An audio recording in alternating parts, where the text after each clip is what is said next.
প্রথমে রাধাকৃষ্ণের নাম, প্রথমে রাধার নাম, প্রথমে নিতাইয়ের নাম, এগুলো মনে রাখতে হবে। গৌরের নাম যখন নেব আগে নিতাইয়ের নাম নেব, আগে রাধার নাম নেব, যখন কৃষ্ণের নাম নেব। যাই হোক, আমরা বলি ভগবান রক্ষা করো, হে ভগবান। কে যিনি বান মেরেছেন তিনি হচ্ছেন ভগবান, এটা মনে রাখতে হবে। তার মানে আপনার যত রকম ভোগ আছে, ভোগ বলতে এখানে জনি বোঝায়, হ্যাঁ, যাই হোক, যত রকম ভোগ আছে, এখানে ঠিক জনি নয়, এটা যত রকম ভোগ আছে সব ভোগ থেকে আপনাকে বিমুখ করবে ভগবান। ভগবান যদি কৃপাদৃষ্টি দেন তাহলে আপনার কোনো রকম ভোগের লিপ্সা থাকবে না। এমনকি শরীরও ওর মধ্যে এই যে পরমাত্মা যে বসে আছে, এও এক ধরনের ভোগ, এটাও আর থাকবে না।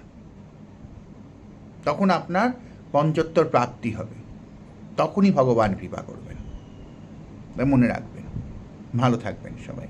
রাধে রাধে।